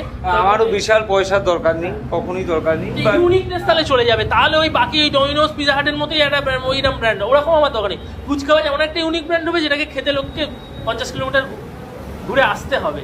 এবং আরও একটা মানে যদি আমি থাকি এখানে যতটা সম্ভব, তো কারোর যদি কোনো সমস্যা থাকে মন খুলে আড্ডা বা গল্প সে আসতে পারে। ফুচকাবাজের ব্যাপারটা কিন্তু এটা একটা ফুচকাবাজ কিন্তু শুধু ফুচকা খাওয়ায় না, এখানে কিন্তু আমাদের একটা প্রচুর বাচ্চা আছে, 20 থেকে 25 বছরের বয়সের মধ্যে প্রচুর ছেলেপুলেরা আছে, ঠিক আছে। তারা কিন্তু তাদের জীবনের যা সমস্যা, সে প্রেম ঘটিত সমস্যা হতে পারে, অর্থনৈতিক সমস্যা হতে পারে, বা শিক্ষাক্ষেত্রে কীভাবে এগোবে সেই সমস্যা হতে পারে, যে কথাগুলো সে তার বাবা মার সাথেও শেয়ার করতে পারে না, যে কথাগুলো মানে অন্য কোনো বন্ধু বান্ধবকেও শেয়ার করলে ভয় লাগে যে তারা আবার পাল্টানা পরে সুযোগ নেয়, তারা কিন্তু নির্ভয়ে এসে দাদার কাছে, দিদির কাছে কিন্তু বলে, এবং তারা কোনো একটা পথও দেখায়, তাদের মতো করে সমাধানও দেখায়, রাস্তাও দেখায়, এবং তারা কিন্তু সেইগুলো নিয়ে যথেষ্ট হ্যাপি আছে। এটা মানে আড্ডা মানে কি সব বন্ধুর মতো, ছোট ভাইয়ের মতো, এটা বড় প্রাপ্তি আমাদেরও। আড্ডার একটা তো মানে ভুল ধারণা থাকে, আড্ডা সমানেই শুধু মদ খাচ্ছে, গাঁজা খাচ্ছে, করছে, এরকম একটা ব্যাপার চলে যায়। কিন্তু না, আড্ডা মানে কিন্তু শুধু নেশা করা নয়। এখানে আড্ডা যারা দিতে আসে, যে আমার ছোট ভাই বোনেরা আছে, ভাইয়েরা আছে, তারা কিন্তু তাদের জীবন সম্পর্কে, জীবনবোধ সম্পর্কে অনেক ধারণা নিয়ে যায়। এবং আশিসদা এই লোকটার কিন্তু অনেক বড় জীবনবোধ আছে। এনার পডকাস্ট যদি কোনোদিন আমি করি তাহলে সেটা শুনতে হবে, সেদিন ওনার কথাই শুনবো। তাই এইগুলো কিন্তু সবচেয়ে ভালো লাগে ওই জায়গাটায়, যে সেই বাচ্চা ছেলে মেয়েরা তাদের মারা অব্দি ফোন করে বলছে যে তোদের দোকানে গেছে তো, তাহলে ঠিক আছে, মানে জানে যে এরকম একটা অভিভাবকদের আছে যে এখানে থাকলে অন্তত খারাপ কিছু শিখবে না, জীবনের অন্তত ভালো কিছু শিখবে। এইটাই আর কি, মানে আমাদের ফুচকাবাজ শুধু একটা জাস্ট একটা ক্যাফে, ওয়ান মোর ক্যাফে এরকম নয়, যে আর একটা কলকাতা শহরে বা সোনারপুরে গজিওটা একটা ক্যাফে এরকম নয়। আমাদের এখানে আড্ডাও হয়, এখানে গল্প হয়, একে অপরের সমস্যাগুলো শেয়ার করে, এবং এই সময় দাঁড়িয়ে সবচেয়ে যেটা দুঃখের লাগে যে সমস্যা শেয়ার করলে সে পরে সেটা নিয়েই কথা শোনায়। ফুচকাবাজ কিন্তু সমস্যা শেয়ার করলে তার সমাধান দেয়, তাকে তার দুঃখের জায়গায় কখনো আঘাত দেয় না, এরকম বলতে পারি। তাই জন্য ফুচকাবাজ আমার কাছে একটা পরিবার, আর কিছু বলতে চাই না। খাওয়া দাওয়াটা এখানে একটা গৌণ বিষয়, ঠিক আছে, ওইটা আমি আনতেই চাই না, একটা পরিবার। আর সমাজের উদ্দেশ্যে যদি কিছু বলো, যেটা দিয়ে আমাদের এটা শেষ হবে আমাদের পডকাস্টটা। আমি এমন কিছু কেউ নই সমাজের কিছু বলা, তবে একটুখানি বলবো, একটা কথাই মানুষকে বলবো, যে জানবেন ঘৃণা সাময়িক, ভালোবাসা চিরন্তন। ঘৃণার জোর কখনো ভালোবাসার থেকে বেশি হতে পারে না। তাই আমি বলবো ভালোবাসায় বিশ্বাস রাখুন, মানুষকে ভালো রাখায় বিশ্বাস রাখুন। ঘৃণার সাময়িকতা কেটে যাবে, ঘৃণা যত করবেন তত বাড়বে। এই ঘৃণার কোনো শেষ হয় না। পূর্বপুরুষ কী করে গেছিল, আমাকে এখন এই করতে হবে, তার উত্তর পুরুষেই হবে, এই ওখানে চলে যাও, এইসব কোনো মানে হয় না। ঘৃণা জানবেন আপনার মনের যেটুকু অংশ অধিকার করে আছে তার থেকে অনেক বেশি অংশ আপনার মনে ভালোবাসা অধিকার করে আছে। আজকে আপনার চোখের সামনে যদি দুর্ঘটনা ঘটে, খুব কম মানুষই রিলস বানাবে, অনেক মানুষই কিন্তু হাত বাড়িয়ে তাকে সাহায্য করতে যাবে। তাই বলবো এই সাময়িক ঘৃণাটাকে, যা রাষ্ট্রীয় মদতে, যা বিভিন্ন রাজনৈতিক কারণে আপনার মধ্যে ছড়ানো হচ্ছে, সেই ঘৃণার রাজনীতি থেকে দূরে থাকুন, ভালোবাসায় বিশ্বাস রাখুন। ভালোবাসার থেকে বড় শক্তি আর কিছু হয় না। ঘৃণার জোর বেশি, কিন্তু ঘৃণা সাময়িক, ভালোবাসার জোর তার থেকেও বেশি, দ্বিগুণ তিনগুণ বেশি। ভালোবাসাকে কেউ পরাস্ত করতে পারবে না। ভালোবাসায় আর ভালো রাখাই বিশ্বাস রাখুন। Thank you Debarun. একদম, আমি খুব আনন্দিত দাদার সাথে একটা পডকাস্ট করতে পেরে। ফুচকাবাজের জয় হোক, ফুচকাবাজ এভাবেই মানুষদের মোটিভেট করতে থাকুক, আর ফুচকাবাজও ভালোবাসাই ছড়ায়, ভালোবেসে ফুচকা খান। তো এই হচ্ছিল আমাদের প্রথম পডকাস্ট। খুব শীঘ্রই আসবো আর একটা কিছু নিয়ে। তো stay tuned for more updates.